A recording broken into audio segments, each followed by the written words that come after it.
eh bien, Johnny Sexton a choisi d'aller sur la position la plus difficile pour un but. Donc on suppose automatiquement qu'on va partir sur un lancer en touche irlandais.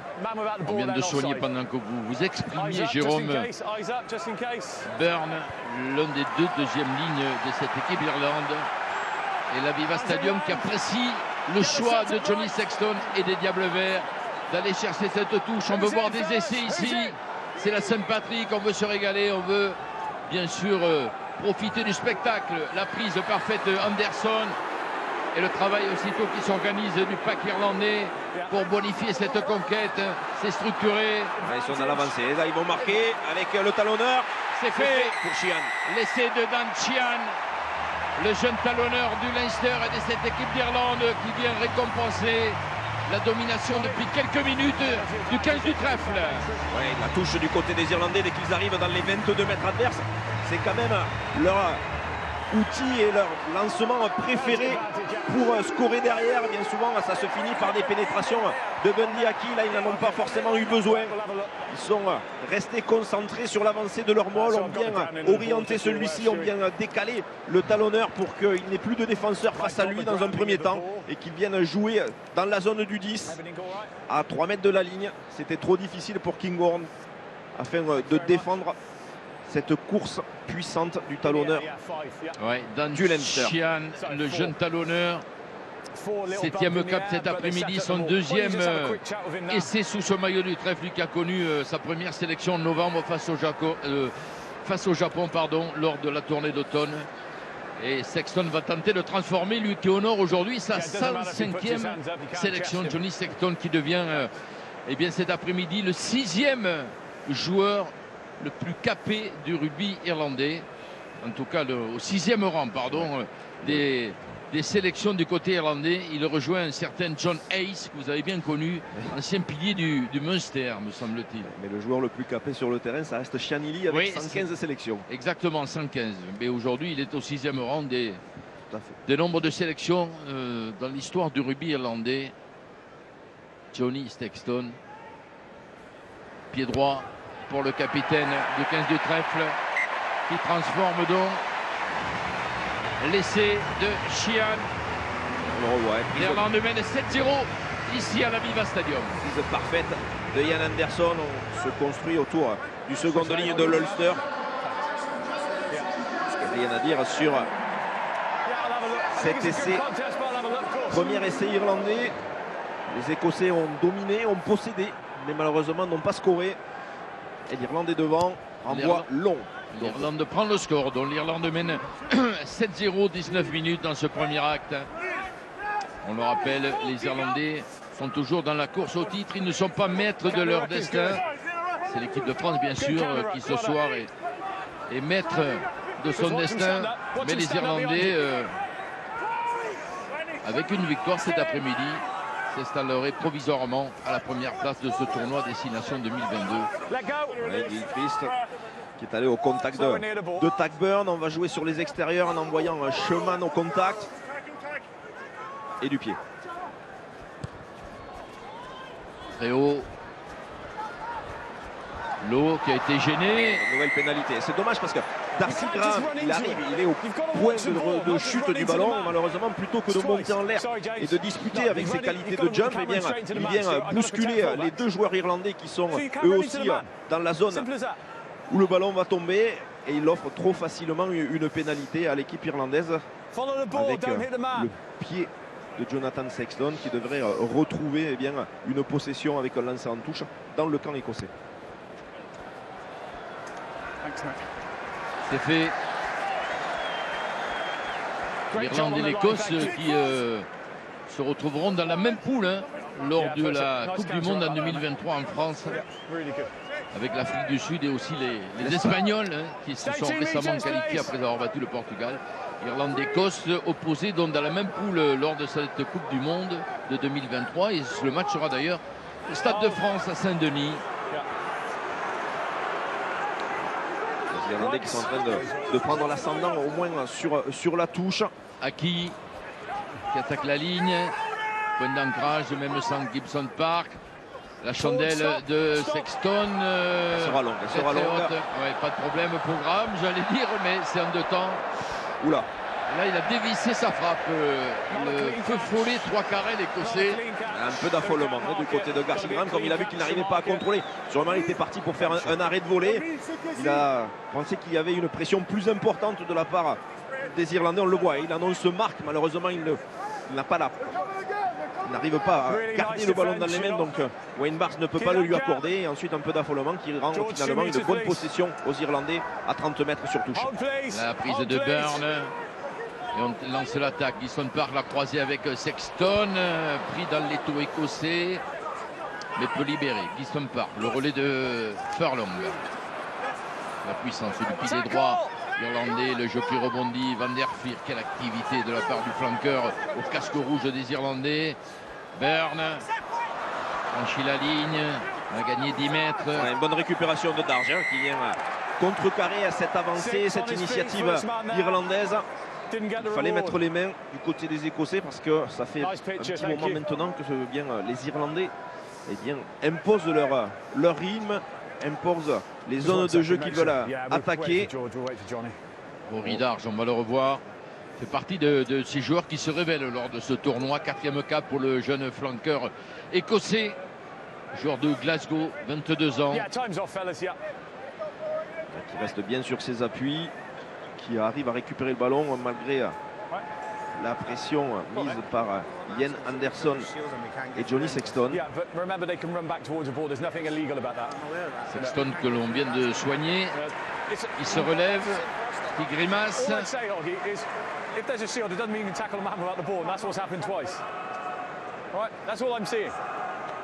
On reprend son souffle. Elle est tout secouée quand il est allé chercher l'intervalle entre 2 joueurs écossais après touche. Et l'ovation de la Viva Stadium. Ah oui, c'est un joueur que l'on adore. 36 ans. Ou que l'on déteste. Oh. Ça dépend de quel côté on se place, Jean. Quand on est irlandais, on l'adore. Ah oui, c'est sûr. C'est normal. Sacré caractère en tout cas. 36 ans, vous avez arrêté plus jeune, vous, non? Ah oui. Allez, la touche, elle n'est pas sauvée par le haut. Et ça sera un lancement écossais proche des 22 mètres. Ça faisait un petit moment que les Écossais n'avaient pu revenir dans cette partie du terrain. Bien s'appliquer cette fois-ci sur le lancer de Turner. On va voir comment les hommes de Gregor Townsend vont essayer d'exploiter ce ballon. Assurer effectivement d'abord la conquête. Tout à l'heure, sur un temps fort, ils avaient perdu le ballon sur un lancer. Cette fois, c'est fait avec Sam Johnson. Point d'ancrage. Ray Price, en avant. Précipitation, là, il a de la part du demi-mêlée écossais. C'est un ballon rendu aux Irlandais. Avec quelques graines de sable, malheureusement, dans la machine écossaise pour le moment, qui empêche les Écossais d'être encore plus positifs qu'ils ne le sont, ou du moins qu'ils l'ont été dans les 10 premières minutes. Ah oui, la réaction de Greg Townsend, car le ciel est très bleu ici en Irlande. Il faut le signaler, c'est pas toujours le cas. Et donc, le terrain est vraiment sec. Le ballon n'est pas du tout glissant, mais un peu de précipitation. Et vous avez bien sûr vu la réaction du sélectionneur écossais. Gibson Park pour l'introduction. Ici, plein écran.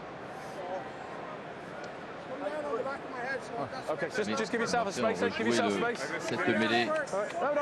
Billy Sheehan Furlong face à Schumann Turner Fagerson pour l'Écosse. Ici en gros plan, effectivement, Illy du haut de ses 115 sélections. 116 même aujourd'hui. C'est beau.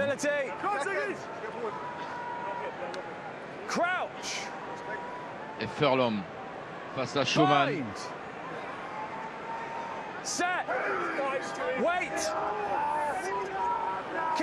Il est stable. Ballon dans les pieds de la 3e ligne irlandaise. Il lance l'attaque. Sexton. Ringrose qui vient porter le ballon dans la défense. Bon soutien de ses 2 partenaires de la ligne des 3 quarts. Là par contre un petit en avant. Donc ce sera une position de hors-jeu qu'a détecté Wayne Barnes sur ce renversement irlandais. C'est Ali Price qui est sanctionné. Le voici à l'écran. Le demi-mêlée de Glasgow. Et Sexton qui va reporter le jeu dans le camp écossais avec une touche à venir et un lancer pour son talonneur. Et on revoit la position d'Ali Price qui n'est pas derrière les derniers pieds de ses coéquipiers écossais qui participaient à cette phase de ruck. C'est une pénalité concédée par les Écossais depuis le coup d'envoi 2 pour l'Irlande. Ouais, alors celle-là est un petit peu inutile, il y en a eu quand même qui ont été dû à la pression qu'ont mis les Irlandais sur la défense écossaise dans les 22 mètres, proche de la zone de marque. Et on voit que les corps écossais commencent à être marqués par le rythme et les impacts sur les points de rencontre. À l'image ici de Zander Fagerson, l'aîné de la famille de Fagerson. Son petit frère, c'est Matt Fagerson, numéro 8 cet après-midi.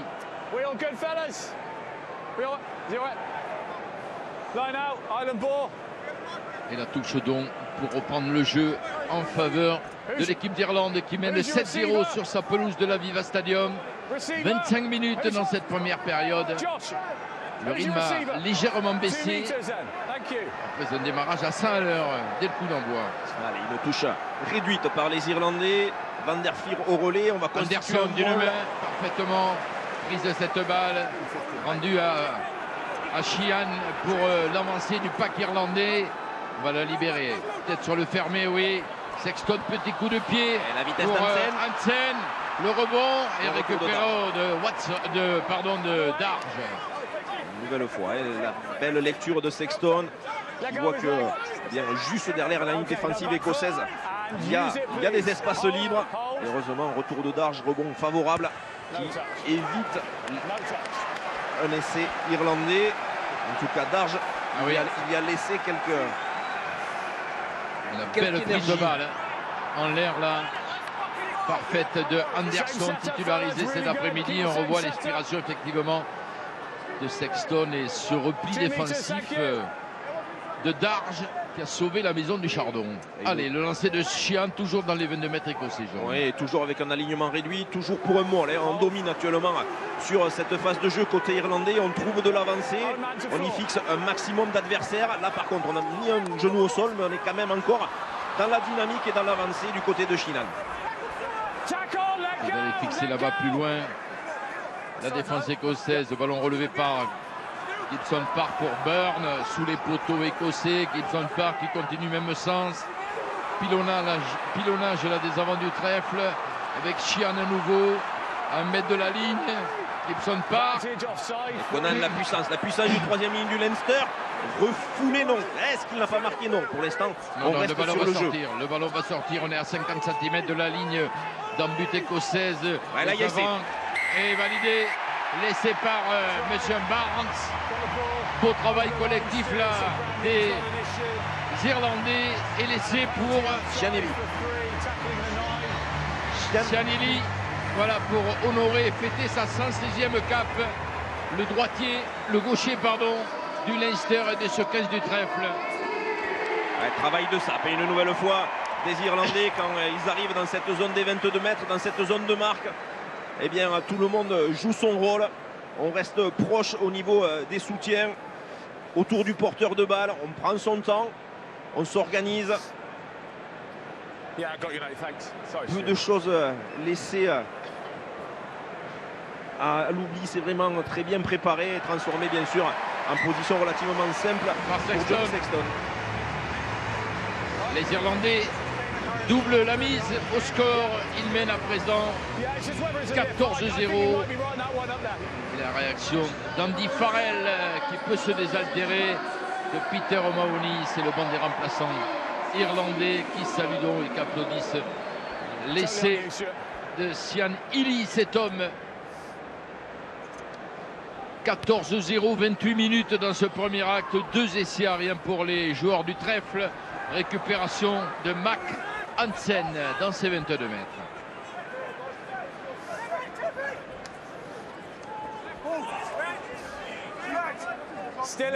Organisation tranquille du côté de Gibson. Gibson Park pour du pied. La récupération peut-être des Écossais. Non, ça file en touche. Touche trouvée par le demi de mêlée irlandais. Très belle sortie de camp, hein, trouver touche au-delà de la ligne des 50 mètres. C'est le parfait animateur, hein, ce 15 du trèfle Gibson Park. Il a trouvé son pendant hein, avec Johnny Sexton. C'est vrai qu'ils évoluent tous les deux au Leinster. Grosse présence d'ailleurs des joueurs du Leinster dans ce 15 de départ irlandais. Ballon là sur la conquête pour les Écossais. Ali Price, jeu de pression à la réception Hansen. Il a été parfait. Ouais, il a été déstabilisé par lui aussi son coéquipier Kylan Doris. Oui, mais il n'a pas commis de faute de main pour favoriser ce jeu au pied à nouveau de Gibson Park. La récupération de Darche côté écossais. Sheehan qui est en bascule, qui n'est pas sur ses appuis. Il laisse le ballon pour Ali Price. Gray, soutenu par Darche, le jeu qui rebondit. Kinhorn avec Hogg, là-bas intercalé. C'est bien fait. Intérieur. Sur Sam Johnson. Qui est revenu dans le cas irlandais. Price, un côté. Kinhorn pour Schumann. Price, Kinhorn à nouveau. Hogg. Il faut que ça sorte autour. Ouais, malheureusement, les soutiens se concentrent sur la conservation du ballon en venant impacter au sol. Fagerson. Grosse pression défensive des Irlandais, les Écossais qui se réorganisent, qui lancent un nouveau temps de jeu. Kinhorn, la petite Chistera qui a failli surprendre son partenaire. Price prend tout son temps. Fagerson, le jeune Fagerson, Matt Fagerson, numéro 8. Allez, pas simple de retrouver de l'avancée du côté des Écossais. Alors on va repasser par un pied de pression. C'est long, c'est trop long. Ballon rendu sans pression à Gibson Park qui fait un arrêt de volée et qui lui va essayer de mettre de la vitesse. Par contre, nothing deliberate, but you are in the way. Probably I am too. Of course you can. Of course you. Go on then. Remember, they're still a ruck because you've all disappeared. Pas vu complètement la décision de Wayne Barnes. Les joueurs écossais d'ailleurs attendent pour savoir si fait reculer de 10 mètres de plus les Écossais qui n'étaient pas forcément à 10 mètres lorsque Gibson Park a joué rapidement son arrêt de volée. D'ailleurs, Johnny Gray vient de demander. Allez, exactement, c'est ce qui vient signifier à Johnny Gray, qui est le relais de Stuart Hogg au niveau du capitana pour le paquet d'avant du Chardon. On soigne un joueur du côté irlandais. On va en profiter, Jérôme, car ce moment est l'occasion pour vous de jouer à notre grand jeu. Un chèque de 30 000 € sera gagné à la fin de France-Angleterre. Alors, pour tenter votre chance, vous envoyez ce mot-clé. Vous avez l'habitude de Nation avec un S. Nation avec un S par SMS au 7 3003. Ou bien vous appelez le 34 35. Bonne chance à tous. 30 000 € à gagner à la fin du France-Angleterre de ce soir pour clôturer ce tournoi des 6 Nations 2022.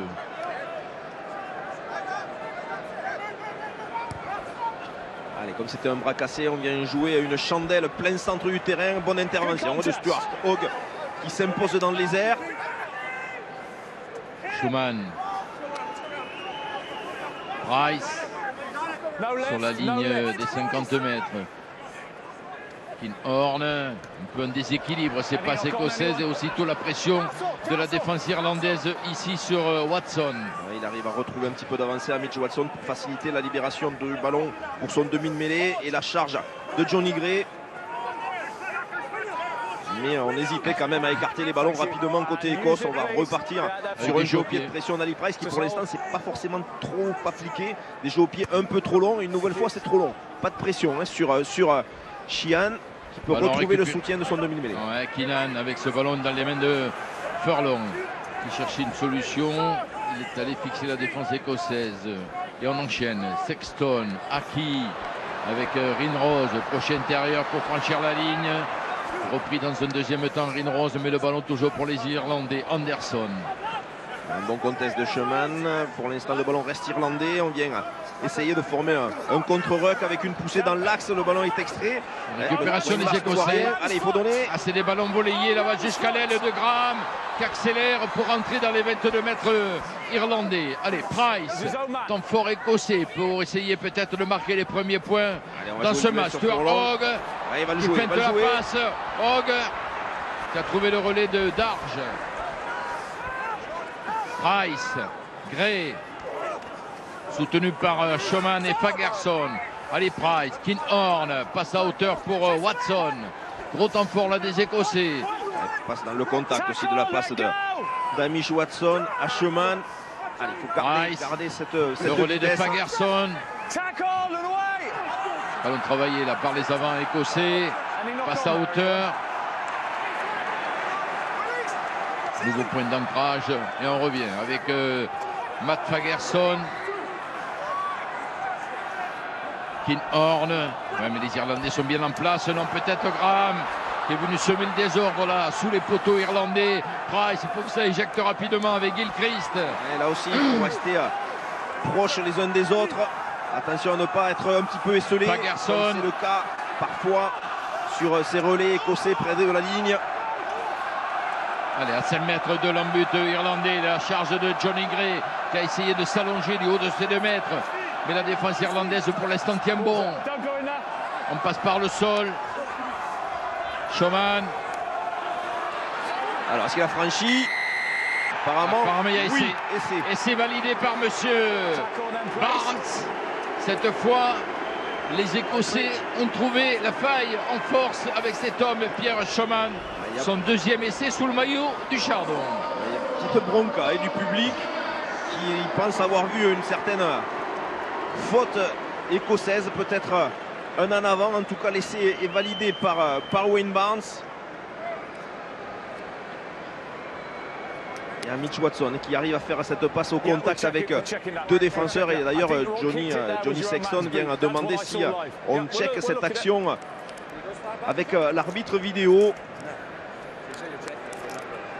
Et là, le dernier geste, la dernière percussion de Schumann qui s'allonge de tout son corps, de toute l'histoire, pour tendre le bras et poser ce ballon sur la ligne. Alors,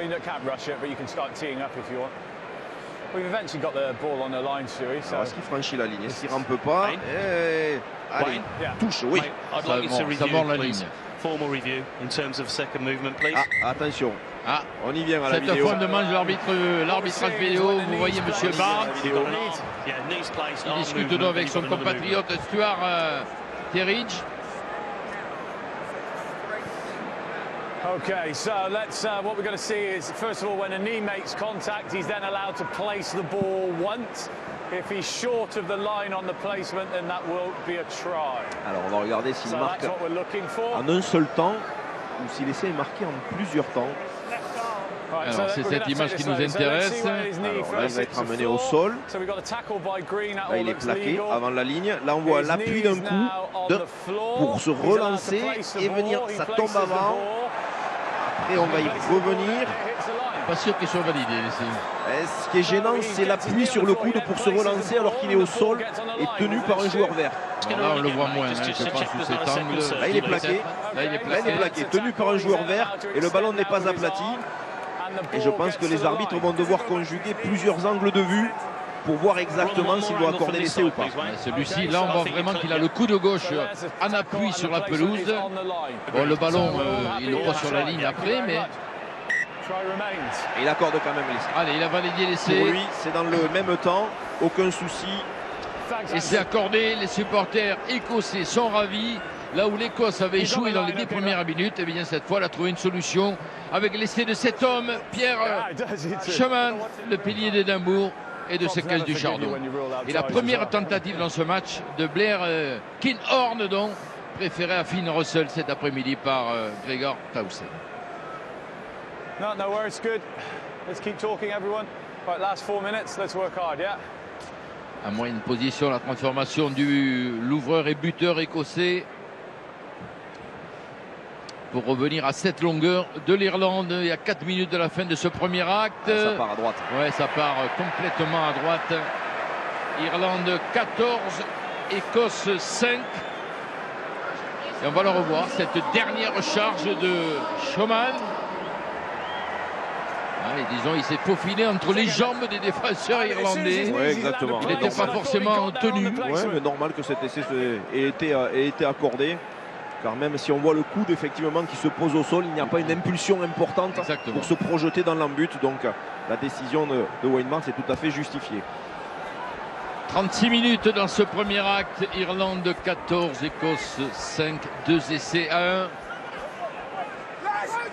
Et là par contre, pénalité pour les Irlandais. Tac Furlong qui est récompensé. Un seul joueur irlandais au contest, 4 joueurs écossais qui n'arrivent pas à le sortir de cette zone de récupération. Et vous avez vu la réaction de ses partenaires. C'est pas anodin. Venu de suite féliciter Furlong. Il a tellement souffert lors de la victoire des Irlandais à Twickenham face à son duel en mêlée face à Gench. Regardez, belle ovation pour le public de l'Aviva-Stadium, pour le pilier droitier de cette équipe d'Irlande. Et Jean, une nouvelle fois, une touche dans les 22 mètres de l'Écosse. C'est synonyme souvent d'essai pour l'Irlande. Allez, le ballon est capté par Anderson. Et le pack du trèfle qui se met en action. Bonne défense de Gilchrist qui est passé au cœur de la constitution du môle irlandais. Si le ballon ne sort pas, ce sera une mêlée qui sera ordonnée. Malheureusement, le ballon pour l'Écosse est à disposition. Non. Ouais, et ça va être rendu à l'Écosse.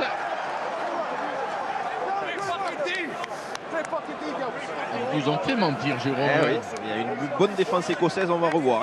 On est vraiment venu au cœur. Gilchrist qui va arriver à casser la liaison de Cian Healy et de Van der Flier pour passer, récupérer le porteur de balle, l'amener au sol et étouffer cette action, récupérer du coup, comme la règle le demande, par une mêlée en sa faveur. Le voici, Grant Gilchrist, l'un des deux vice-capitaines de ce 15 du Chardon avec son casque rouge. Là, c'est Turner, l'autre homme au casque rouge, c'est le talonneur écossais, George Turner, pour cette mêlée à 5 mètres de son embut, mais l'introduction pour Ali Price, son partenaire à la mêlée. Crouch.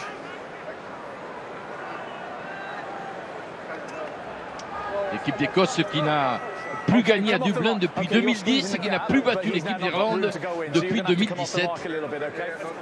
Est-ce que les Écossais sont capables de gagner cet après-midi? On verra ça en deuxième période. 1 minute pour l'instant à jouer avant le retour au vestiaire de la mi-temps. Il aura manqué un petit peu d'efficacité dans les 22 mètres adverses sur cette première mi-temps. Et puis surtout, il vient d'arriver à faire céder cette défense irlandaise très disciplinée. Après l'exploit de l'Italie au Pays de Galles à Cardiff, peut-on voir un exploit quelque part des Écossais ici à l'Aviva Stadium de Dublin? Allez, Price pour l'introduction à 5 mètres de sa ligne. Allez, la mêlée, ça avance, c'est récompensé. La mêlée écossaise, mais M. Barnes laisse jouer. Stuart Hogg pris sur sa ligne. Voilà, ça ne profite pas, on va revenir. Il avait laissé l'avantage, l'arbitre anglais. Et on va penser simplement qu'ils avaient vu qu'il y avait un avantage. Parce que sinon, on appelle ça une attaque kamikaze. Alors, par contre, Cian Healy se plaint du bas du dos. Bon, vous aimiez ça aussi, non, les attaques kamikazes? Oui, il y a kamikaze et kamikaze. On est dans le temps additionnel. Vous voyez, le compteur du chrono a basculé dans le rouge. Le sourire de Aki qui reprend sa place. Et on soigne Cian Healy, l'homme du deuxième essai irlandais. C'est lui qui a été pénalisé sur cette mêlée. Tapé en touche et fin de la première période. Le score donc 14-5, Jérôme, en faveur de l'Irlande. Oui, une équipe d'Irlande bien comme on la connaît, c'est-à-dire très précise dès qu'elle rentre dans les zones de marque et qui a profité de sa domination et de sa capacité à bien mettre en place son jeu pour dominer cette équipe écossaise vaillante, mais malheureusement en manque d'efficacité. 2 essais de points en seconde période. Oui, tout à fait. Et les voici de retour avec Leur capitaine en tête, Johnny Sexton, il mène 14-5. Effectivement, une victoire irlandaise, même une simple victoire leur permettrait de prendre la tête provisoirement du tournoi et de mettre donc la pression sur l'équipe de France, les Bleus qui seraient dans ce cas obligés de gagner face à l'Angleterre. Pour l'instant, dans le score à mi-parcours, 14-5, 2 essais à 1. Et bon, une treuille de lynx, Jérôme me faisait remarquer que nous avions assisté à que des essais d'avant dans ce match. Ça signifie quoi? Ouais, non, ça signifie simplement que on sait que la priorité vient souvent par les équipes, puisque ce sont des essais qui ont été marqués sur des actions avec des lancements près de la ligne d'essai adverse. Eh bien, sont aujourd'hui plus à la main du paquet d'avant que sur un jeu où on écarte le ballon dans ces zones-là. Après, on a vu de belles initiatives du côté des Irlandais avec un jeu de passe dans le dos animé par soit Gibson Park, soit Johnny Sexton, alors que les Écossais ont été quand même plus frileux sur le jeu à la main, mis à part les 10 premières minutes. Ensuite, ils ont essayé de mettre la pression par le jeu au pied de leur demi de mêlée. Ali Price ou par Kinghorn, malheureusement, ce jeu au pied n'a pas été suffisamment précis et juste pour que les Écossais puissent disputer la conquête en l'air et mettre en difficulté le fond du terrain irlandais. Deuxième période ici à l'Aviva Stadium de Dublin de ce Irlande-Écosse. Ce sont les joueurs du Chardon qui vont donner le coup d'envoi de cette deuxième période avec leur capitaine et arrière Stuart Hogg, toujours au sifflet monsieur Wayne Barnes, l'arbitre anglais.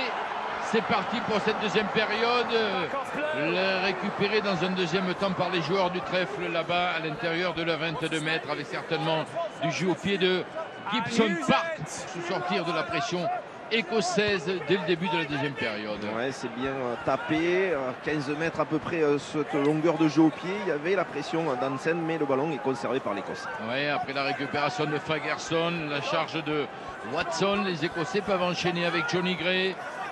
Il passe par le sol, on renverse là-bas sur le fermé. Hogg, l'accélération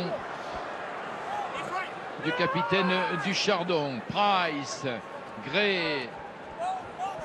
Allez, on avance c'est là où il faut que ça soit libéré rapidement pour qu'on enchaîne dans l'avancée. On va chercher très vite l'extérieur. Darge qui voit le soutien de Gilchrist ne pas se mettre à la faute.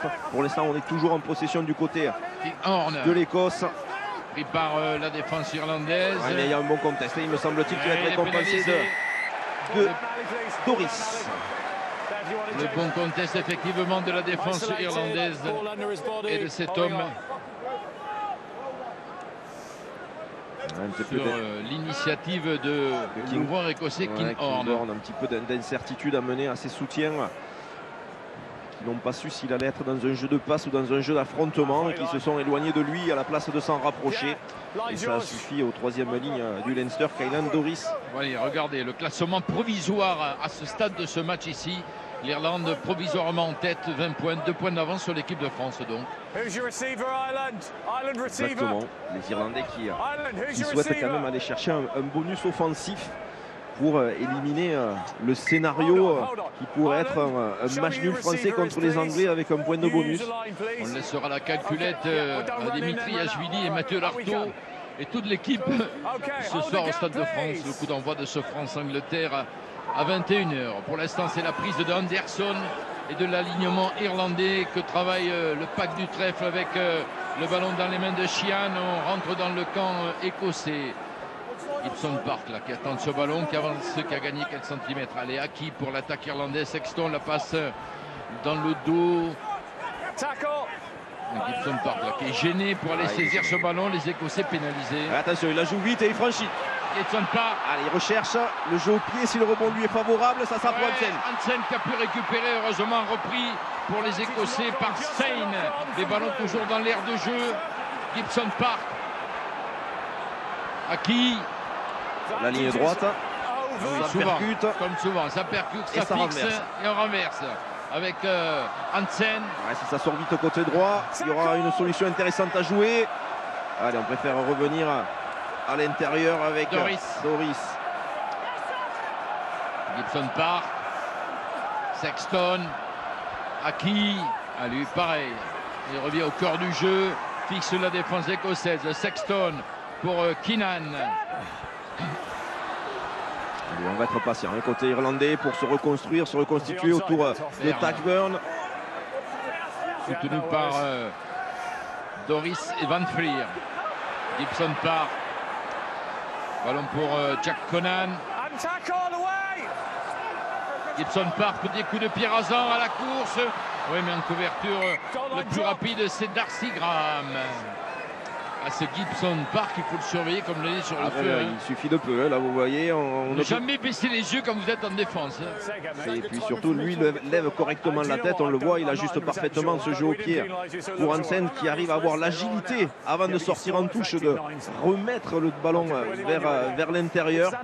Et puis là par contre, eh bien, peut-être un petit peu moins de patience du côté du demi-mêlée irlandais pour jouer trop rapidement ce ballon, même s'il y avait effectivement peu de couverture dans la Attention Jérôme, la nouvelle vague verte qui revient avec Conan. On est sur les 30 mètres écossais. La charge de Furlong.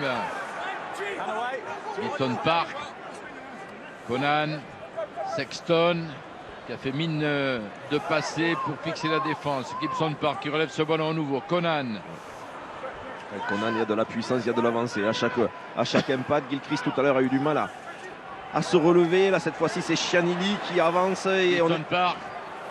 Quelle vitesse de passe de la part de Gibson Park. Ça accélère véritablement ce jeu de l'équipe d'Irlande avec Van der Vlier sur les 22 mètres écossais. Gibson Park à nouveau. Sexton passe à l'intérieur pour Lowe, venu de Sonnel. On fatigue la défense écossaise en jouant autour de Johnny Sexton. Là, on va libérer les trois quarts. Dans l'intervalle, pris par Rory Darge. Ouais, quel soutien de l'équipe d'Irlande autour de son trois quarts centre. Ils avancent les joueurs du trèfle. Gros temps fort, la puissance de Anderson. Un ballon perdu sur la percussion, ballon arraché par les Écossais qui vont peut-être pouvoir se dégager. C'est Hamish Watson qui a réussi à mettre les mains, mais de suite contrarié par Tag Burn. Mais malheureusement pour l'Irlande, de façon illicite apparemment.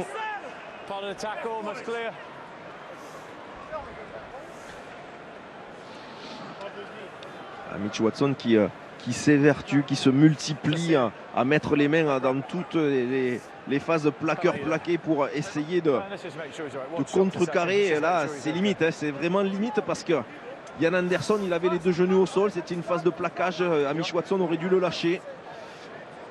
Au contraire, il a continué à tirer le ballon et à le ramener vers lui. Et d'ailleurs, bien sûr, Johnny Sexton, en tant que bon capitaine et joueur d'expérience, vient signaler qu'il avait, lui, une autre vision que la décision prise par Wayne Barnes. Oui, mais l'arbitre est seul maître à bord. Toujours. On fait confiance à l'expérimenté arbitre anglais qui a donc pénalisé les Irlandais. Et Stuart Hogg en profite pour aller porter le jeu sur sa ligne des 10 mètres en pointillé, à 42 mètres dont son but. Lancé à venir par George Turner. Le voici, Stuart Hogg, 93e sélection pour le capitaine écossais cet après-midi. Turner, c'est l'honneur de Glasgow, casque rouge, ballon à deux mains, la prise de Johnny Gray. Ils sont allés au sol tout seuls les Écossais, non, apparemment. Pénalisé on a plaqué les soutiens, ce qui a amené le maul à s'écrouler. Et on va bien sûr appeler Stuart Hogg pour aller placer son pied, trouver touche là-bas le plus impossible dans le cas irlandais avec son pied droit. C'est fait de la part du capitaine du Chardon.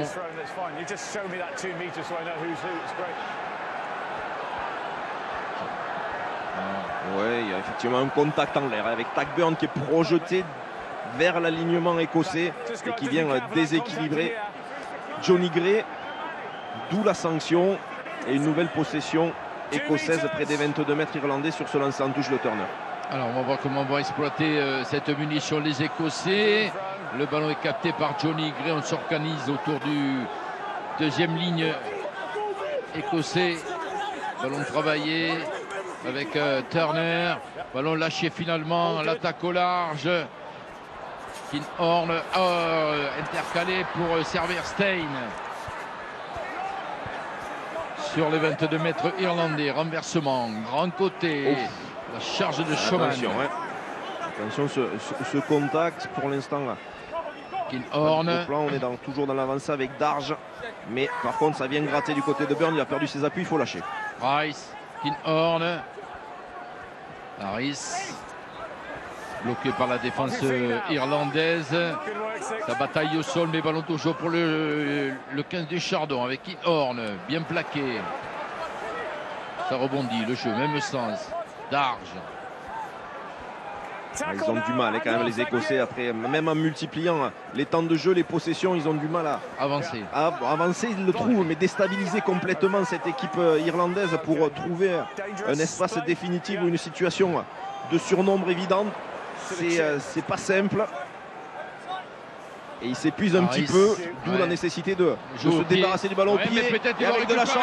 Avec Stuart il aura essayé. Il est gourmand. Oh là là. Il avait deux partenaires à sa gauche, le capitaine du Chardon. Vous en dites deux, moi j'en dis trois. Allez. Au moins deux, mais un ça suffit, Jérôme. Là franchement, il a voulu croquer, c'est loupé. Gros péché de gourmandise de la part de Stuart Hogg. Si on revoit l'action avec une certaine largeur, vous verrez. Attention, par contre, c'est en train de checker. Wayne Barnes est en train de checker effectivement le contact de Schumann que l'on avait vu rapidement sur Anderson. Et dans ce tournoi, très souvent, il y a eu des décisions favorables lorsqu'on a fait appel à la vidéo pour un jeu dangereux. Alors c'est dommage parce qu'on risque de voir ce ralenti et ne pas revoir l'action des Écossais. Alors voilà. Ouf, ça va directement. Là, attention. Il y aura sanction pour le pilier gauche écossais. Ça peut être un rouge. Alors, est-ce qu'il garde le coude collé au corps ou est-ce qu'il vient détacher le coude? On va vous laisser l'interprétation. En tout cas, il y a de la force et de la vitesse. Sur Ryan Anderson, le deuxième ligne irlandais, seul joueur dans le 15 de départ venu de l'Irlande du Nord, puisqu'il porte les couleurs de l'Ulster. La discussion entre les arbitres. Il regarde vraiment si le coude est collé au corps ou s'il y a vraiment un geste qui se détache et que le bras et le coude va chercher le cou ou la tête de l'adversaire. Il décolle le bras. Because he's got the ball in the right arm. Both his arms are around the ball and he pushes him away. Ian Henderson is upright as well. Le public de la Viva Stadium a décidé. So is that what we're seeing? This is we're just going to try and get you a high slow-mo now, mate. Just see if the ball leaves the body. But he's got his hands around the ball, and he's got his both hands around the ball, and he's pushing away with his hands around the ball. Yes. So that's not foul play, is it? Allez, là, alors je pense que Schumann a la heureusement pour Schumann qu'il y a un arbitre expérimenté au centre du terrain qui est en train de tout décortiquer et de trouver effectivement s'il y a des facteurs atténuants pour éviter. Et pour lui, c'est une action de jeu parce que le ballon, on va écouter Wayne Barnes. Voilà, tout simplement, il considère, même s'il dit qu'il n'y a pas de faute d'anti-jeu ou de brutalité, il considère que Schumann avait les deux bras autour du ballon. Regardez la fameuse action où Stuart Hogg et son gros péché de commande. Ah oui, il y en a trois joueurs à sa gauche.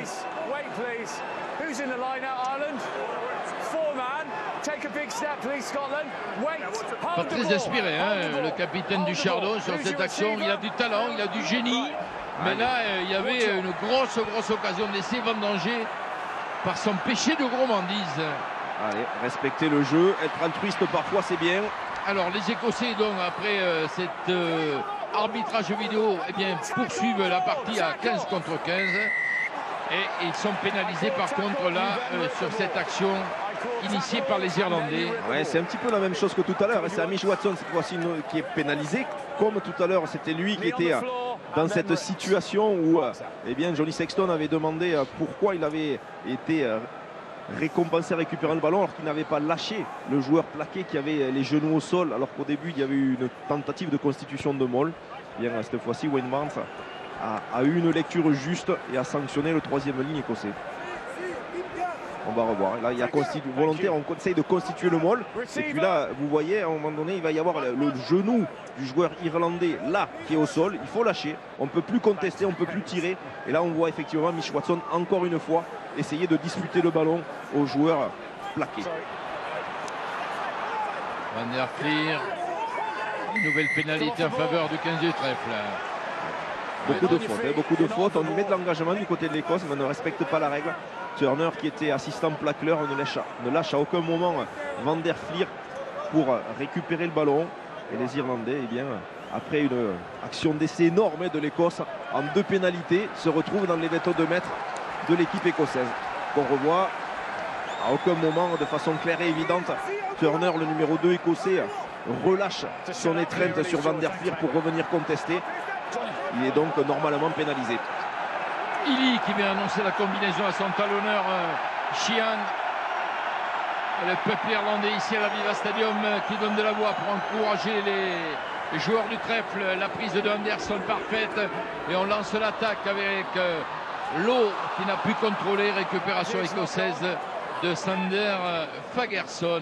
On va jouer les extérieurs. Il y a un coup, il y a 3 contre 1 sur les extérieurs. Passe à l'intérieur pour Johnson. Donné. Et en avant. J'aurais préféré qu'il donne tout à l'heure Stuart Hogg. Ouais, là, il est coutumier du fait. Ouais, mais là, il y avait quelques autres matchs où on a vu un peu aller trop loin. Alors que Turner, on s'inquiète autour du talonneur qui est resté au sol sur le plaquage de Lowe, me semble-t-il. Là, on revoit à toi à moi. Par contre, la situation de jeu demandait à faire passe et c'était plus difficile la lecture que tout à l'heure. On va faire souffler un petit peu tout le monde. Et on va en profiter pour souffler, oui, effectivement. Préparez votre téléphone, Jérôme. Car voici une nouvelle chance pour vous de jouer à notre grand jeu. 30 000 € à gagner. Après le crunch ce soir, après ce France-Angleterre. Alors pour participer au tirage au sort, c'est simple. Il vous suffit d'envoyer le mot-clé, le mot nation avec un S, bien sûr. N'oubliez pas le S. Par SMS au 7 3003. Ou bien vous appelez le 34 35. Bonne chance à vous. 30 000 € en jeu. Vous avez envoyé votre texto, Jérôme, je vois, c'est parfait. Alors, des changements pendant que nous parlions du jeu, c'est la sortie de Gilchrist. Ouais, remplacé par Sam Skinner et à rentrer aussi, me semble-t-il, au niveau du talonnage. C'est Fraser Brown, le talonneur de Glasgow, qui remplace son partenaire de Glasgow, George Turner. En Écosse, c'est comme l'équipe de France, on a 2 talonneurs venus du même club. L'Écosse, c'est une franchise plutôt.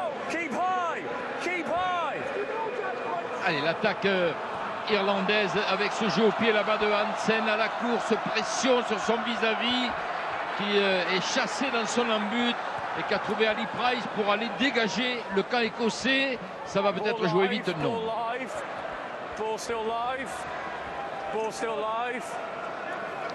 Ah, il maîtrise le match, hein, monsieur Barnes. Il maîtrise, bien sûr. Avec autant d'expérience, c'est tout à fait normal. Allez, on va coacher devant avec la rentrée du vieux guerrier O'Mahony, côté irlandais. Et du numéro 17, Dave Kilcoyne. O'Mahony qui remplace Conan. Kilcoyne qui remplace Sheehan Illy. Et la sortie de Conan va replacer normalement Doris au poste de numéro 8 et O'Mahony va prendre le poste de 3e ligne. Belle ovation là pour Conan et Illy qui quittent le terrain. Et le jeu reprend avec cette touche et le lancer de Dan Sheehan. On est sur les 25 mètres écossais. Alignement complet, Anderson sollicité. Prise de balle parfaite à qui vient fixer cette défense écossaise. Gibson Park, le relais des avants. Le jeu rebondit à nouveau avec la charge de Doris. On rentre dans les 22 mètres écossais. Renverse. Sheehan, soutenu par Anderson et Byrne. Sheehan. N'a pas sauté pour Lowe qui accélère face à Graham. Bonne défense des Écossais. Attention. Le ballon a été rentré par un joueur écossais. Et du coup, eh bien, ce sera une mêlée à 5 mètres. Ouais, c'est une touche sortie en but. Oui, c'est rentré sur la remise intérieure. On va voir sur l'image. On va le voir ici. Parfaitement joué ce ballon. Premier ballon de O'Mahony par Doris. Et puis ensuite, on vient jouer dans le dos. La puissance de Lowe qui va arriver à remettre à l'intérieur. Et là, c'est Harris qui ramène le ballon involontairement dans son camp. Involontairement, puisqu'il chassait Lowe. Et sur la... Comme ensuite, ça vient sortir en ballon mort. Mêlée à 5. avec introduction pour le 15 du trèfle et Gibson Park. Manie intéressante là pour les joueurs de Andy Farrell. Ils viennent de rentrer en jeu. Peter O'Mahony. Avec Lowe qui va se proposer à l'intérieur de Johnny Sexton pour fixer un petit peu plus les défenseurs. C'est souvent une combinaison qu'utilisent les joueurs du trèfle. Ouais, mais ça se termine par une pénalité contre la première ligne écossaise. Ouais, c'est Zander Fagerson qui va sanctionner le droitier écossais face à Kilcoyne. Alors le choix, on préférera la touche que de jouer une mêlée.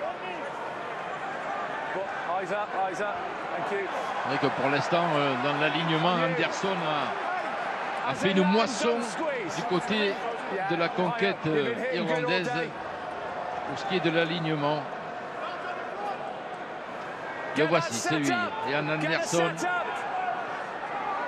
Ouais, il suffisait que je dise ceci pour que les Écossais viennent chipper ce ballon sur le lancer de Sheehan.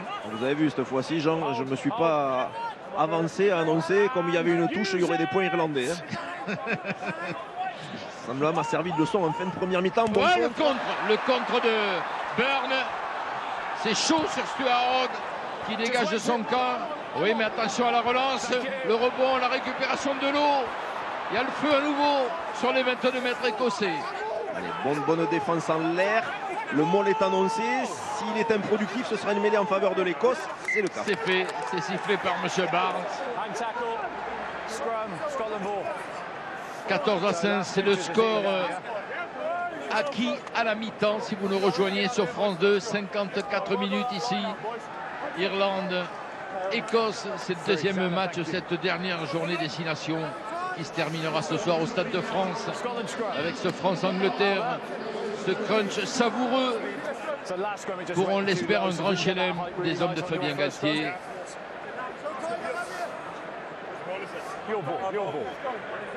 Un changement en première ligne, Fagerson est sorti. C'est le droitier Whippinell. Joueur d'expérience. Très bon joueur, très bon pilier de mêlée. Qui pour se mettre dans le match, eh bien, va jouer cette mêlée. L'introduction de son demi-mêlée Ali Price. On est sur le 22 mètres écossais toujours. Plus contrarié la mêlée de part et d'autre depuis que le coaching a été effectué. On avait eu la chance en première mi-temps d'avoir des mêlées plutôt propres. Et là, cette fois-ci, eh bien, pour sa rentrée, Nel est pénalisé. Il a fermé sa liaison. Qu'il y a froid, je dirais. Ou pas. Peut-être la volonté d'essayer de piéger Wayne Barnes dans sa prise de décision en montrant une domination alors que clairement eh bien, il était à la faute. Aki qui sort, pendant ce temps-là j'ai vu les Irlandais qui discutaient autour de leur capitaine pour savoir qu'est-ce qu'ils choisissaient comme option. Eh bien on va aller chercher la touche, c'est Robbie Henshaw, le puissant Robbie Henshaw, joueur d'expérience qui est rentré au centre de l'attaque irlandaise à la place de Aki. Et la touche est trouvée à 15 mètres de l'embut écossais. Grosse domination territoriale des partenaires de Peter O'Mahony. Si je dois défendre, je préfère prendre la puissance d'Henshaw que la puissance d'Aki quand même. Bon, mais enfin, ça fait mal aussi. Les deux piquent. Allez, ça va combiner. Et là, ça va venir lancer. Sheehan soutenu par Lowe à 5 mètres. Voilà, un ballon que n'a pas pu contrôler les Doris.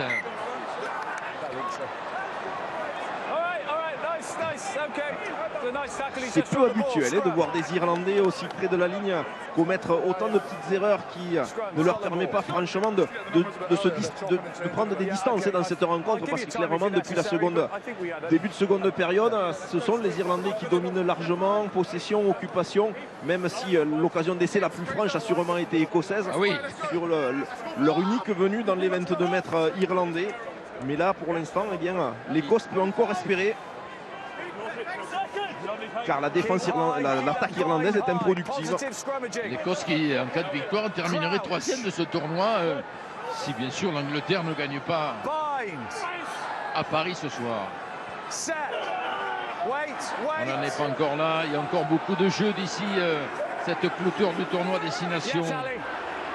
La mêlée, ça s'écroule. Monsieur Barnes qui laisse jouer. Le dégagement de Hogg. Qui ne trouvera pas la touche, mais les bras de son vis-à-vis. Keenan pour la relance des joueurs du trèfle. Qui veulent aller absolument marquer un nouvel essai et creuser l'écart. La puissance des avants. Et Furlong et Byrne. Gibson Park pour Sexton. Anderson. Byrne à nouveau sur le renversement. Même sens. Sexton pour Kilcoyne. On insiste là, petite passe à l'intérieur, récupération de Gibson Park. Ouais, c'est bien joué, ce 1-2, on arrive à être dans l'avancée. Allez, il faut éjecter ce ballon. Hansen qui se met à la mêlée. La charge de O'Mahony. Une nouvelle vague verte là, avec Hansen qui a feinté la passe, qui a trouvé l'eau. La complicité de 2-3 carrels de l'Irlande sur cette action. Gibson Park pour lâcher ce ballon à nouveau avec Furlong, soutenu par Van der Flier. Ah, ça accélère assez fort. La puissance de Byrne. Attention, Encho qui va venir jaillir, avantage en cours. Ouais, nouvelle pénalité. Ils vont le jouer bien sûr les Irlandais avec Chian peut-être le doublé. Non, il est repoussé sous les poteaux écossais. Mais ballon toujours pour les Irlandais avec Encho. Repoussé à son tour. Là, allez, Doris qui vient à son tour attaquer la ligne défensive écossaise. Bonne défense là des joueurs du Chardon, mais le ballon toujours. Et l'essai de Van der Flier, la réaction d'Andy Farrell, récompensé après cette domination territoriale. L'homme du match contre l'Italie qui avait marqué et qui récidive cet après-midi. Jos Van der Flier. Ouais, il y a des flèches vertes qui arrivaient de partout autour de Gibson Park et autour de Sexton qui est très froid, très concentré. Et bien, distille parfaitement le jeu, l'organise dans un paquet d'avant dominant maintenant du côté de l'équipe du trèfle. Et on voit cette dernière course victorieuse de Van der Flier qui vient impacter deux joueurs de première ligne, Fraser Brown et Pierre Cheman, et qui franchit malgré cette opposition la ligne d'essai pour la troisième fois du côté de l'équipe d'Irlande. Alors qu'est-ce qu'il on est en train de voir, checker. M. Barnes? Ils sont en train de regarder. C'est des haltères aussi, il ne perd pas de temps, M. Warren Barnes. Il discute avec l'arbitre vidéo. De regarder s'il n'y avait pas un en avant sur l'action qui a amené l'essai. C'est revu par l'arbitre vidéo. C'est validé et c'est transformé. Les chapeaux verts sont de sortie, c'est la Saint-Patrick, c'est la fête à Dublin, c'est la fête dans toute l'Irlande. Et les joueurs du trèfle mènent et creusent l'écart avec ce troisième essai dont signé Van der Flier. L'Irlande qui mène ici à l'Aviva Stadium 21-5.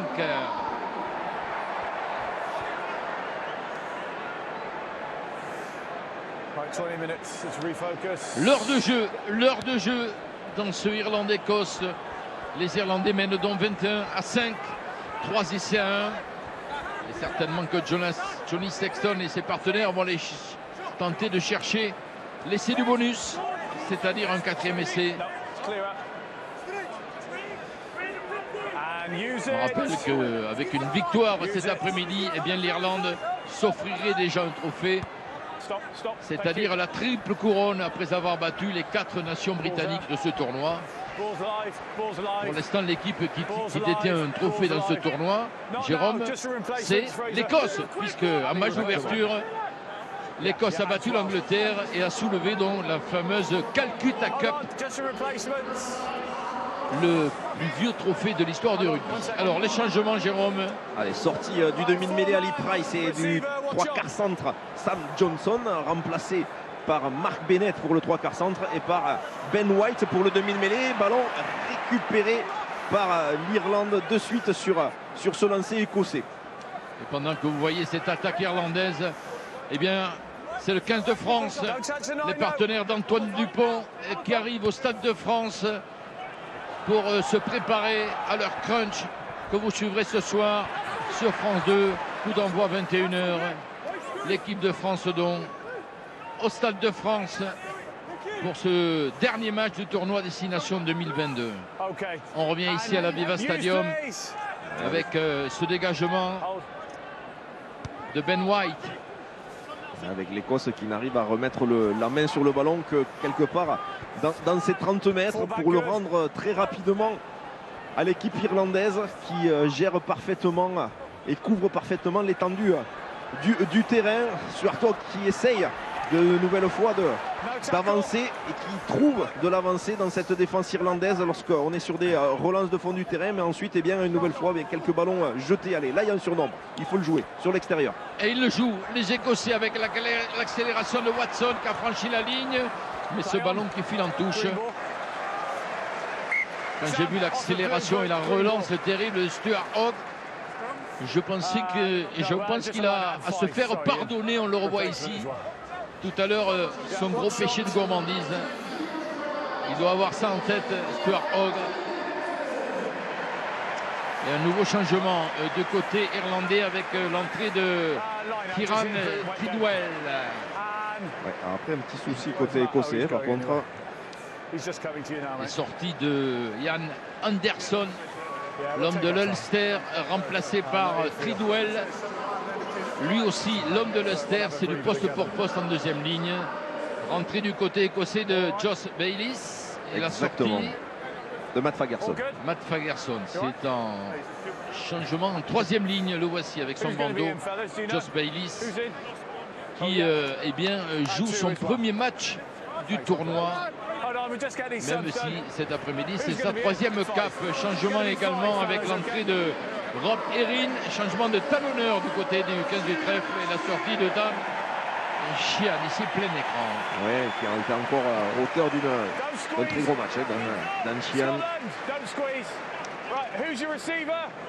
23 ans, Sheehan, Doris fait partie de cette nouvelle vague qui ont intégré le 15 irlandais. Les joueurs du trèfle dans l'avancée à nouveau. Ils mènent 21-5, 62 minutes dans ce match. Le jeu au pied de Gibson Park. À la tombée en scène, bien défendu.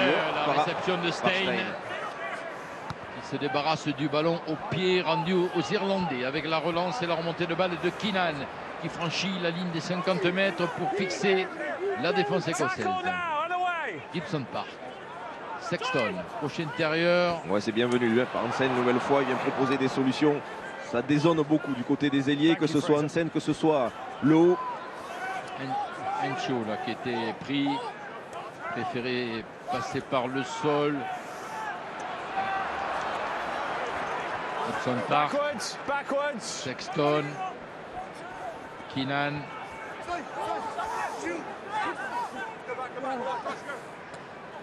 Rinrose. Gibson Park. Sexton passe à l'intérieur pour Tidwell, me semble-t-il. Encho. Pénalisé. Longue séquence, longue conservation, ils sont pénalisés sur ce point de rencontre. Oui, Nigel Owens qui a préféré récompenser pardon. Tellement effectivement on l'a vu Nigel Owens et qu'on en parlait en début de rencontre par rapport à Wayne Barnes. Je disais Wayne Barnes qui a préféré récompenser l'effort défensif du joueur écossais, alors qu'il y avait quelques joueurs écossais qui ne s'étaient pas forcément sortis de la zone de plaquage et qui gênaient les soutiens offensifs irlandais. En tout cas, pour une fois, c'est une possession dans les 22 mètres pour l'Écosse avec cette touche et ce lancer de Fraser Brown. Alors on va voir s'ils vont exploiter cette munition avec ce lancer de Brown à 5 mètres de l'embut irlandais. La prise en touche est assurée. On s'organise pour un ballon porté. Le pack du Chardon qui se structure. Manœuvré à la commande Ben White, bien sûr ici, qui va certainement lancer l'attaque au large. Attaque de ligne de Chris Harris. Le ballon a été gratté. Est-ce qu'il a été du coup récupéré par... Non, c'est les Écossais qui l'ont conservé. Dans un deuxième temps, toujours à l'initiative les joueurs du Chardon. Peut-être une solution là-bas au large. Bonne défense là, bonne défense de Hansen. Très bonne défense et de Hansen qui est venu plaquer en bloquant le ballon. Cette fois, il est récupéré par les Irlandais, il est bien gratté. Après une très bonne défense de Mac Hansen. Récupération des joueurs du trèfle pour aller chercher le pied de James Lowe, pardon.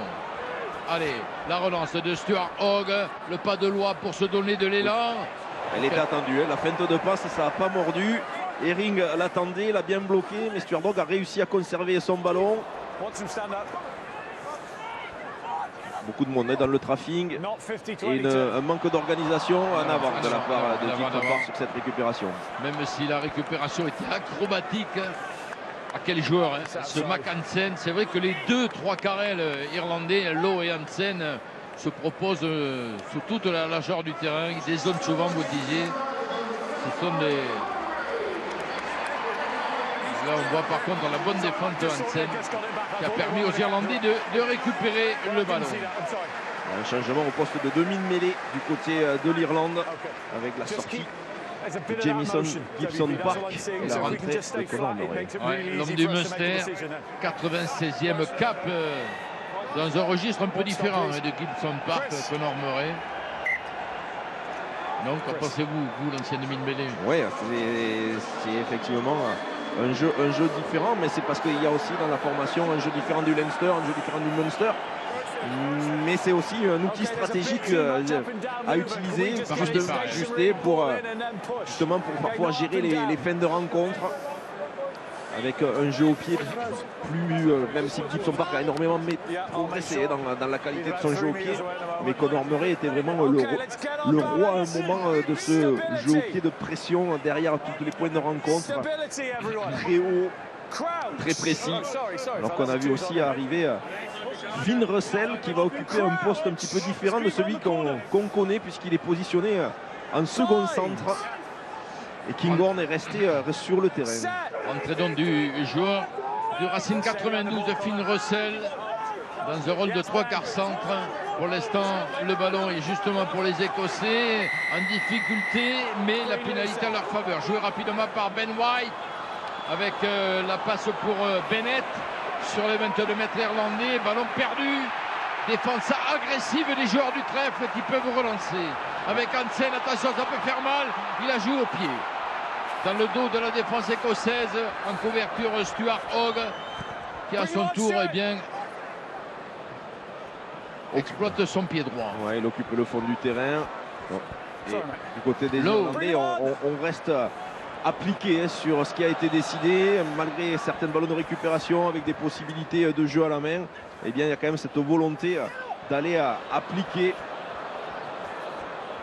de façon régulière eh bien, un jeu au pied propre sur le fond du terrain des Écossais.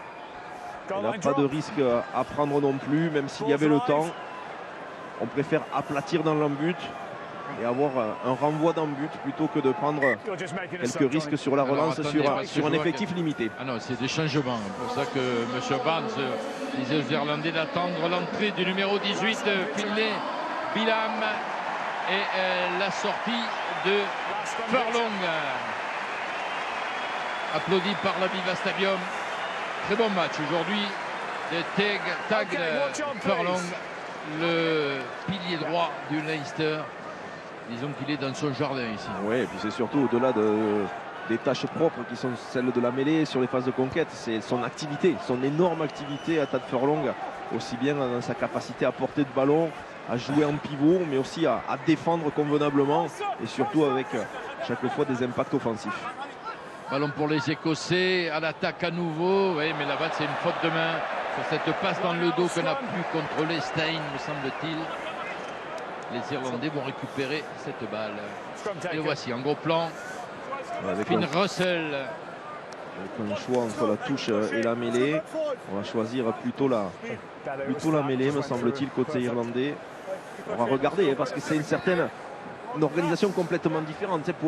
Pour l'Écosse, il y a des joueurs qui n'évoluent pas à leur poste. On le voit, Finn Russell au poste de premier centre parfois, de second centre dans un autre positionnement en fonction des lancements de jeu. Bennett, oui, qui évolue au poste de centre, mais qui peut aussi évoluer au poste d'ailier. Et Ben White, demi-mêlée un peu moins expérimenté, un peu feu follet. Et on l'a vu tout à l'heure en jouant rapidement cette pénalité à la main, mais sans trop regarder s'il avait du soutien, et qui a perdu très rapidement du coup le ballon au profit de l'Irlande.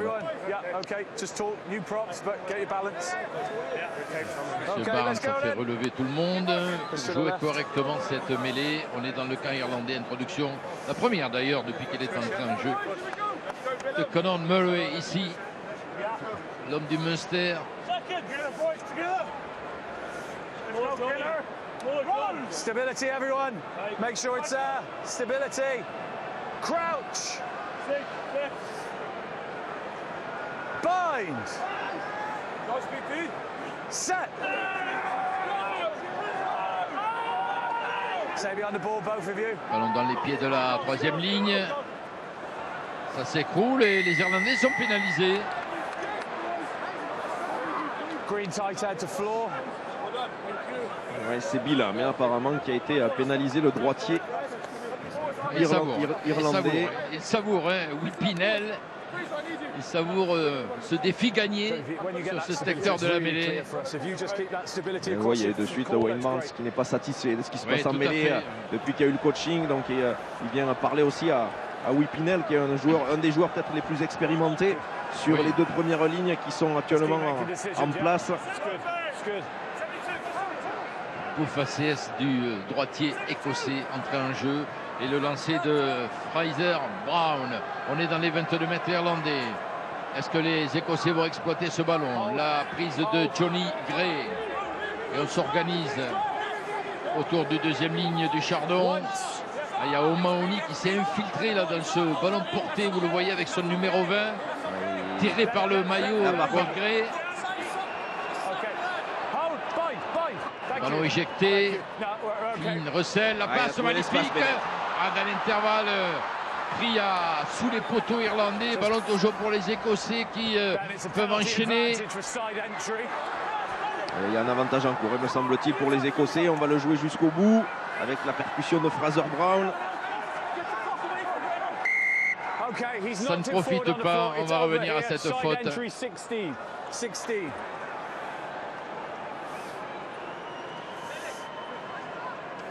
C'est Robering qui s'est mis à la faute en rentrant sur le côté du Moll. Et Finn Russell qui va chercher la touche. Line Jaws Island.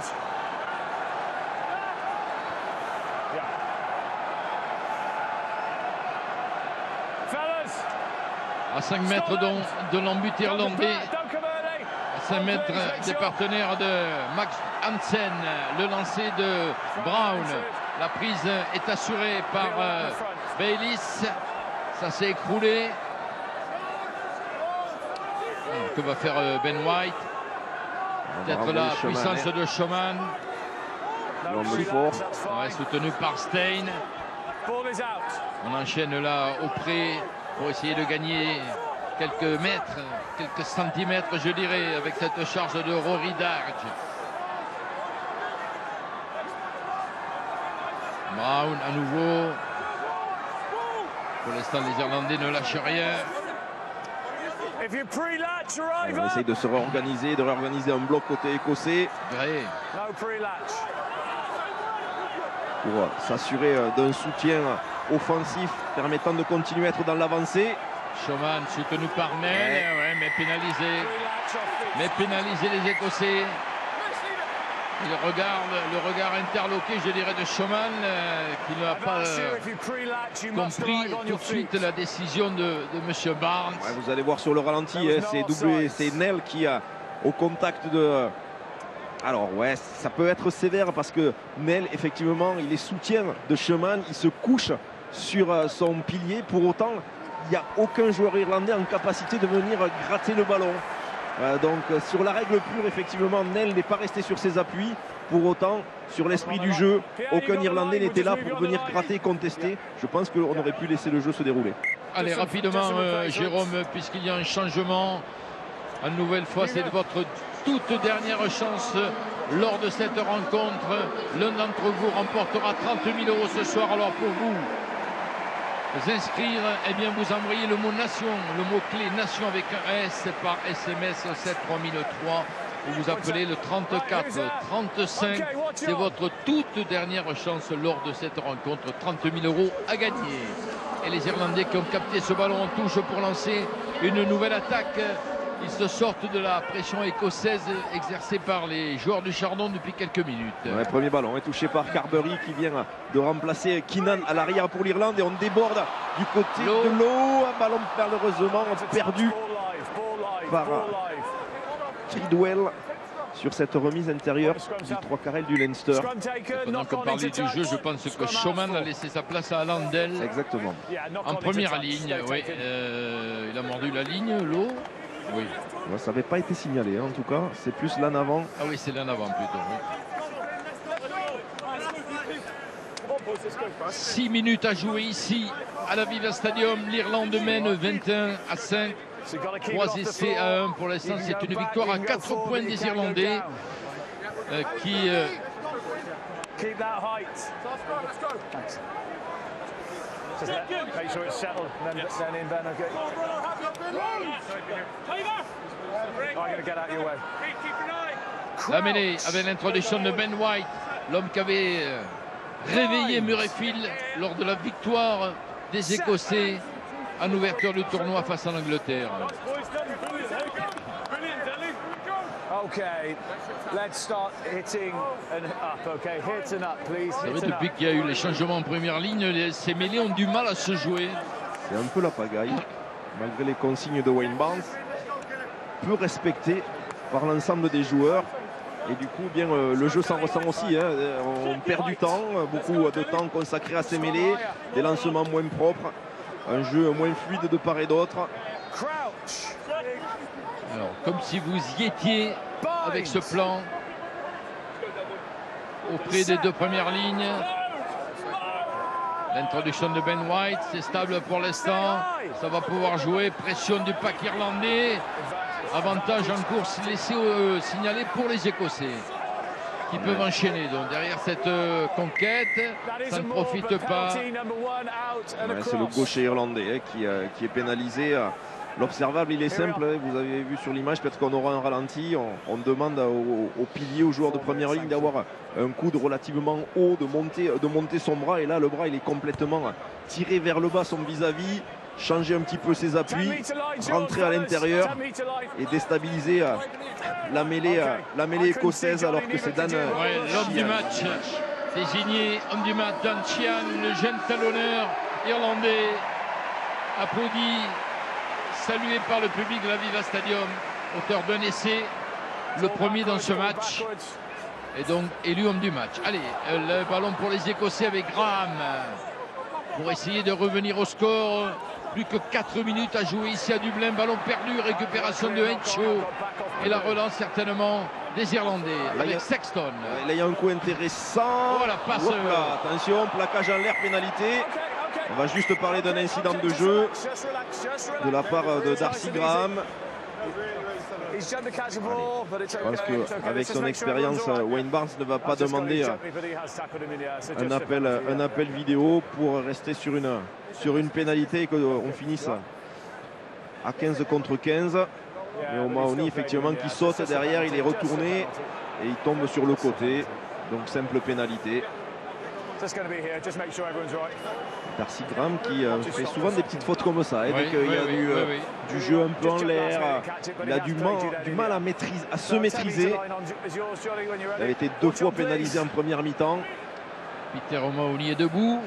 Tout va bien pour l'expérimenté flanqueur irlandais et Sexton qui va porter le jeu dans le camp écossais avec 3 minutes ici à jouer. Et l'Aviva Stadium qui donne de la voix car le peuple irlandais voudrait bien voir les joueurs du trèfle marquer un 4e essai pour s'offrir une victoire bonifiée. La victoire, elle est acquise, mais il voudrait bien voir ses protégés marquer ce 4e essai qui donnerait aux Irlandais 3 points d'avance avant le France-Angleterre de ce soir au classement. Sexton, interception des Écossais. On va venir parce qu'il y a au moins un en avant, voire un en avant volontaire. apparemment c'est jugé alors que ça se chamaille un peu entre Irlandais et Écossais. C'est la tension d'un fait de match. Quelques mots doux entre Lowe et... entre Lowe et Bayliss, me semble-t-il. Alors qu'on voit une alternance par rapport à la combinaison qu'ils avaient fait précédemment. À la place de donner au talonneur, on vient jouer dans le fermé. Et c'est là, voilà, sur cette intervention de Ben White, me semble-t-il, pour un en avant volontaire. Synonyme de pénalité. Sexton, donc pénalité pour les Irlandais. Pas de pénalité et carton jaune. Carton jaune. Finalement, je disais qu'on allait finir à 15 contre 15. Eh bien non. À 14 contre 15, les Écossais. Carton jaune donc pour Ben White, qui était rentré à la place d'Ali Price au poste de demi de mêlée. Et Sexton, porté par les chants du peuple irlandais ici à l'Aviva Stadium, qui va chercher une touche à 10 mètres de l'embut écossais. Lancé à venir pour Rob Herring.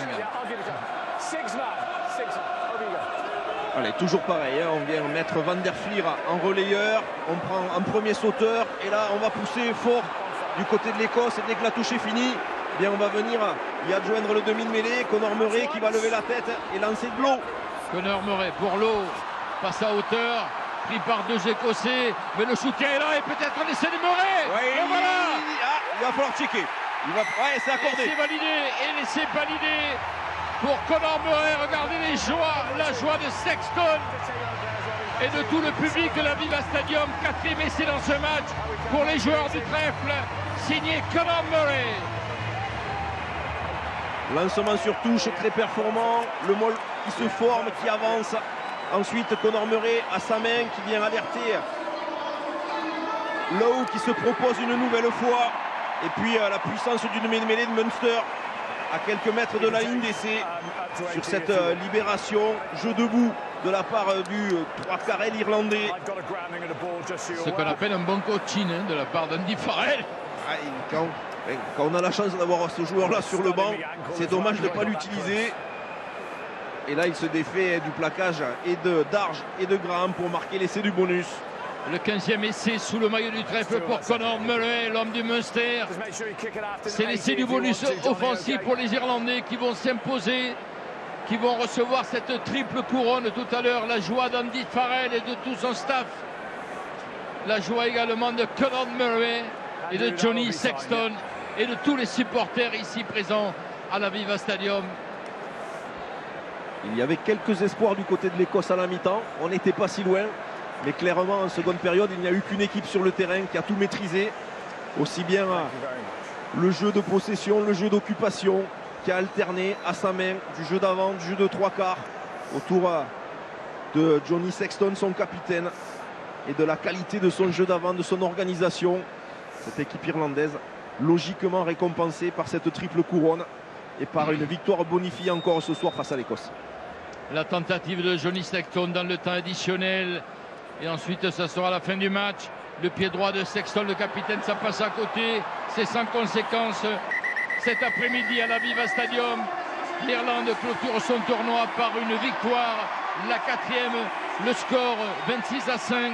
Victoire bonifiée, l'équipe d'Irlande qui aura perdu qu'un match en France. C'est ça, exactement. Et pour une fois, je ne sais pas comment va se faire la mentalité irlandaise au fait de soutenir les Anglais dans quelques instants. En tout cas, nous, bien sûr, nous soutiendrons l'équipe de France à qui on souhaite le meilleur. C'est à 21h, Jérôme. Victoire bonifiée, Cédric, 26-5 de l'Irlande, qui va soulever donc la triple couronne dans un instant. Victoire bonifiée, les Irlandais provisoirement en tête de tournoi qui mettent donc la pression sur les Bleus, Cédric.